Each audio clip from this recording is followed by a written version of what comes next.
Ready.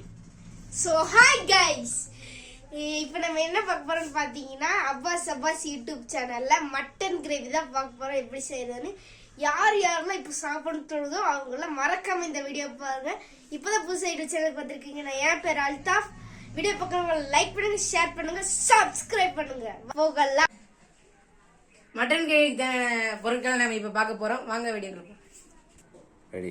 இதுக்கு தேவையான பொருட்கள் கறி, மட்டன் கறி, மொச்சப்பயிறு, அப்புறம் வந்து இஞ்சி, பெரிய வெங்காயம், வெள்ளைப்பூண்டு, சின்ன வெங்காயம், தக்காளி, வெள்ளைப்பூண்டு, அப்புறம் பாத்தீங்கன்னா எல்லாமே 1/4 கிலோ எடுத்து வச்சு 1/2 கிலோ எடுத்துருங்க. புதினாத்தலை, அப்புறம் வந்து இது இந்த மாதிரி வெட்டி எடுத்துக்கோங்க. தேங்காவை ஒரு 10 பீஸ் 20 பீஸ் எடுத்துக்கோங்க. அப்புறம் வந்து இது எடுத்துருங்க. இது ரெண்டையும் குருமிளகு பொடி, குருமிளகு,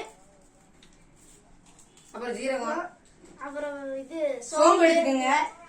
அப்புறம் கொத்தமல்லி தழை, புதினா தழை எடுத்துக்கோங்க. தக்காளி எடுத்துக்கோங்க. 3 தக்காளி. தக்காளி அதுக்கு தான் காட்டியிருக்கோம். இங்க வெட்டி இருக்க பாத்தீங்களா 3 தக்காளி. அப்புறம் ஜாரு, அப்புறம் வந்து பொடி, மட்டன் பொடி வாங்கி வச்சுக்கோங்க. அப்புறம் இது கறி மசாலா எடுத்துக்கோங்க. ஆமா,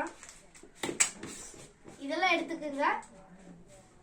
அதுக்கப்புறம் சோம்பு எடுத்தாச்சு.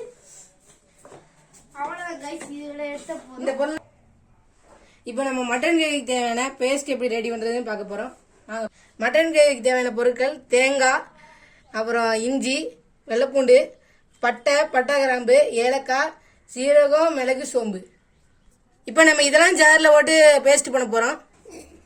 இப்போ நம்ம தேங்காவை எடுத்துக்கலாம், இஞ்சி வெள்ளைப்பூண்டையும் போட்டுக்கலாம். இப்போ நம்ம பட்டை கிராம்பு ஏலக்காயும் போட்டுக்கலாம். இப்போ சீரகம், மிளகு, சோம்பு போட்டுக்கலாம். இப்போ இதெல்லாம் போட்டு நல்லா பேஸ்ட் பண்ணிக்கலாம். இப்போ நம்ம உரிச்சு வச்ச சின்ன வெங்காயம் ஒன்று போட்டுக்கலாம் 20. இப்போ நம்ம பேஸ்ட்டுக்கு தேவையான தண்ணி ஊற்றி அரைச்சிக்கலாம். இப்போ நம்ம பேஸ்ட் ரெடி பண்ணியாச்சு. குக்கரை அடுப்புல வச்சுக்கலாம். இப்போ பாத்தீங்கன்னா குக்கர்ல பாத்தீங்கன்னா எண்ணெய் ஊத்திடலாம். எண்ணெய் ஃபர்ஸ்ட் ஊத்திக்கலாம். ஊத்திட்டோம்.